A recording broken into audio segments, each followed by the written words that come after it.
Yes! Donkey of the Day for Sunday, November 26th goes to General Price. This saddens me to give this General Price because he's a cool guy, but as Charlemagne the God said, Donkey of the Day does not discriminate. For all the Europeans listening to this, hold on to your blood pressure because I'm going to refer to the world's most popular sport as soccer for the entire segment.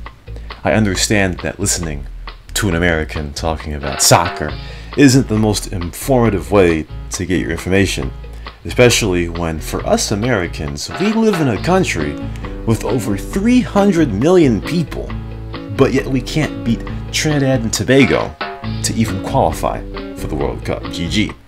Also in a country whose people can't even pronounce Tobago correctly. Anyways, earlier General Price told Russian Girlie, apparently, quote, "You don't know much about football. Brazil doesn't have much good players."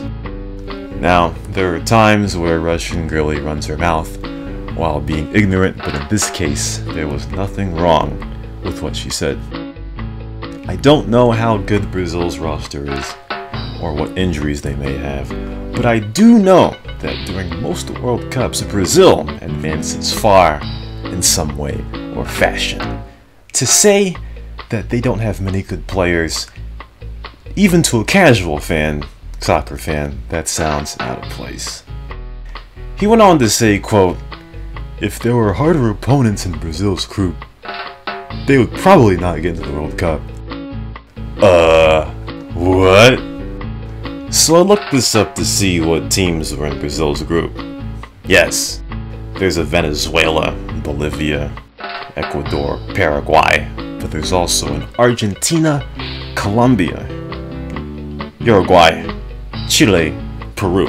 60% of the group are quality teams in the view of a casual soccer fan. Guess how many losses Brazil had in that group? 1. Their only loss was to Chile at the very beginning of the preliminaries.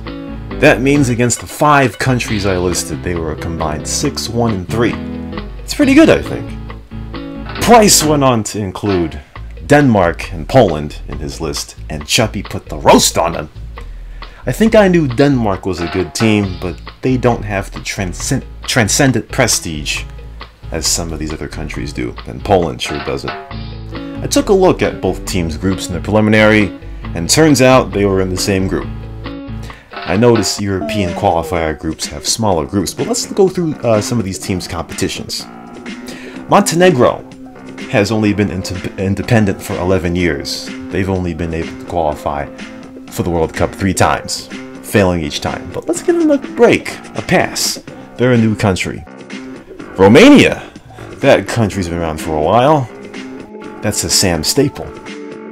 They haven't made the World Cup since 1998. I don't think Jay Daniel was born yet. In 6 times, Armenia has never qualified for the World Cup. Never coming close. Kazakhstan in 6 tries after independence didn't qualify for the World Cup. If Brazil was in that group, don't you think Brazil would blow the doors off Romania? I mean, honestly.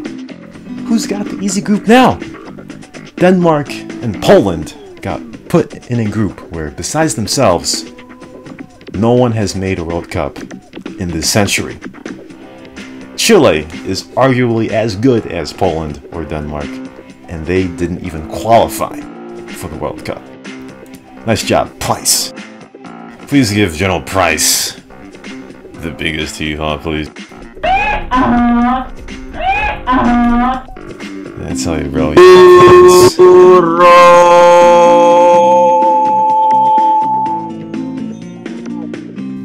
I tell you, you Europeans out there, if you are not from Germany, one more thing. If you are not from Germany, stop bandwagoning, stop decorating Germany, please. Just stick with your own country, please. Yeah, Albanian.